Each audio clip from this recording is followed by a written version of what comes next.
due to the global circumstances, my husband's Dutch relatives couldn't be here, of course. Yenneke Ann Van Andel was born on the first day of spring in March of 1988. After 2 boys, I declared to my husband that having a daughter was the icing on the cake of our lives. And that's still true today.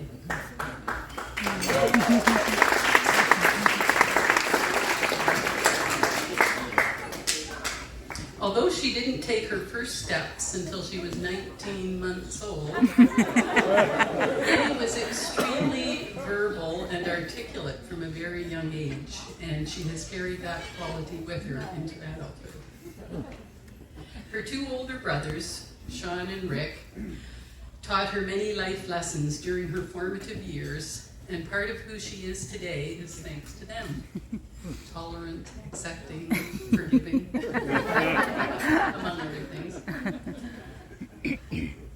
Yenny and her brothers attended a very small Christian elementary school and high school near our home, and she always considered herself a small town girl. And she was a small town girl until she started university at Wilfrid Laurier in Waterloo. Yenny had been to Holland several times to visit family there, but a semester abroad in Budapest was her first venture far from home. She roomed with girls from all over the world and was bitten by a bug, a travel bug.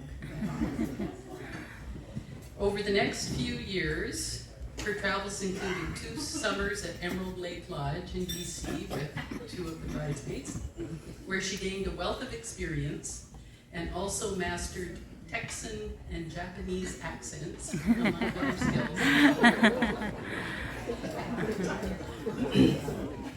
Another summer she traveled to Madrid, where she worked as a nanny for a wonderful Spanish couple. Here, one of her main responsibilities, this is true, was to speak English to the kids with an Ontario accent. And she excelled at this. We were not surprised to hear of her decision to spend a year in Korea teaching English after university. She secured a position at a small school in Seoul called Enjoy Speaking English. And she made the move. Despite the culture shock, where it carried 10,000, sold 10 million, she thrived, and the stories about her job were endlessly entertaining. Her students chose their own English names, and she had to keep a straight face when addressing kids with names like Hawk and Hamster. One of the students told her very solemnly that he found her blue eyes kind of scary. She even managed to squeeze in a vacay to China at this time and visited Jeju Island in Korea with her dad. But all good things come to an end, and when the year was over, real life back in Canada beckoned. She had a couple of less than stellar forays into the job market, but was ultimately hired by a Toronto company called Speaker Spotlight. Here Yenny found her niche and met many exciting, dynamic, and entertaining people.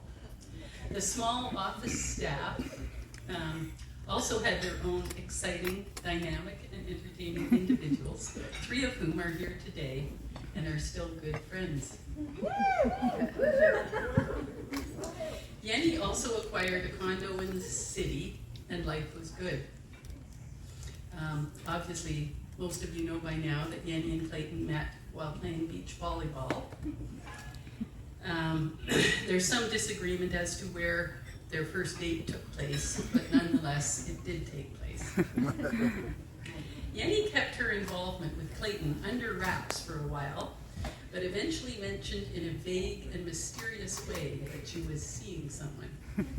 She was very evasive when questioned. Me, where is he from? Yenny, well, I think he lives in Richmond Hill, but he's in the city a lot. Me, what does he do? Well, he's a businessman. Me, how old is he? Yenny, well, he's older. Finally, well, on a chance to visit to Toronto, we were invited to join them for brunch. I was struck by the chemistry between them, and I also noticed that Clayton had a natural reserve. I began to question him in a very subtle and irritating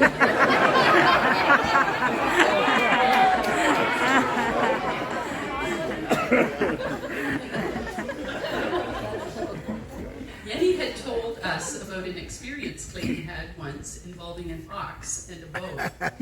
So I asked him about it. Quickly, his reserve vanished. He warmed to his subject. As the tale unfolded, we were captivated, nay, mesmerized by the event and the way he described it. The ice was broken. In the 5 or so years since then, we've gotten to know Clayton very well, and we have come to admire and love his kindness, thoughtfulness, and generosity.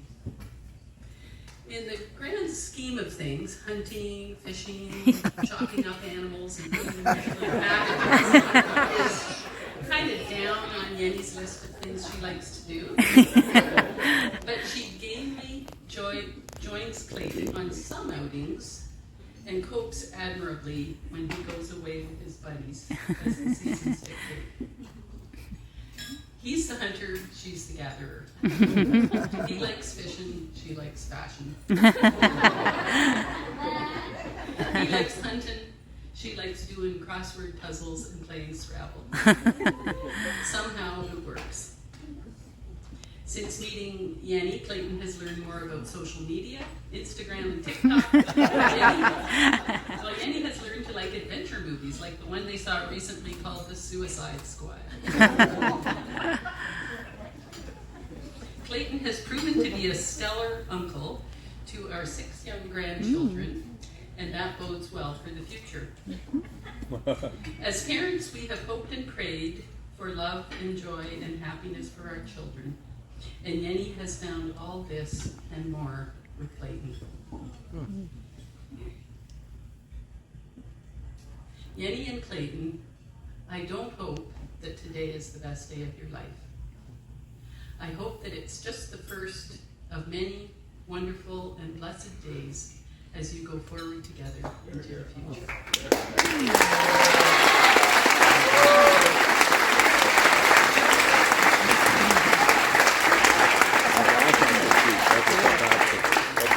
Okay, so I'll make a short little speech. I was supposed to whistle with Yenny. Instead, I do the speech. You want to whistle? We're supposed to be really good at whistling.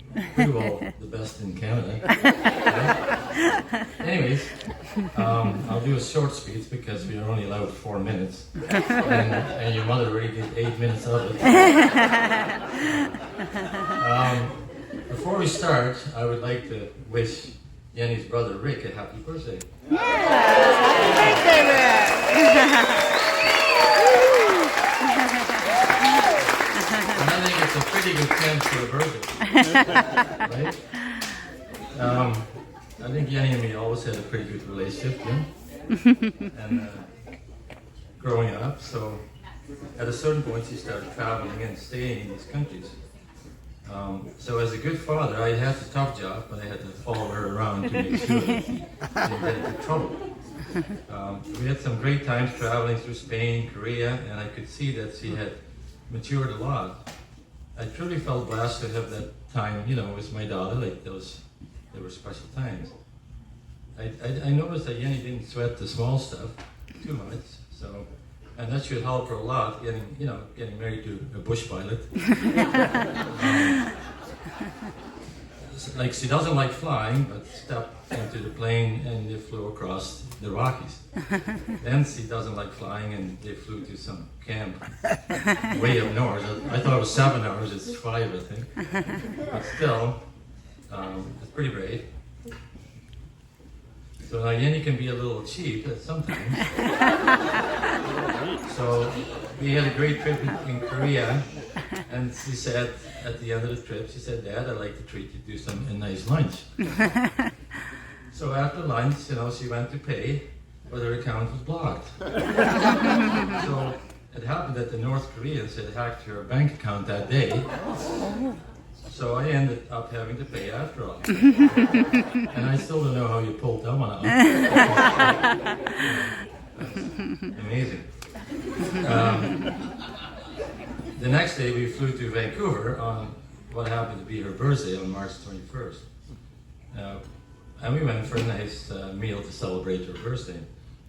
The next day was again March 21st. So I had to take her out for a birthday meal again. And it was a 44-hour birthday party. Or a 44-hour birthday because of across the time zone. Anyways, Yenny and Clay are opposites. Yenny and Clay, they always say opposites attract. And that seems to work well for you guys. Clay called it, what was it? Yin and Yang. So, I've taken Yenny to a fashion show in Paris once. I watched her try a stint at modeling in Toronto. I would never expect her to spend time at a fishing lodge, but somehow she even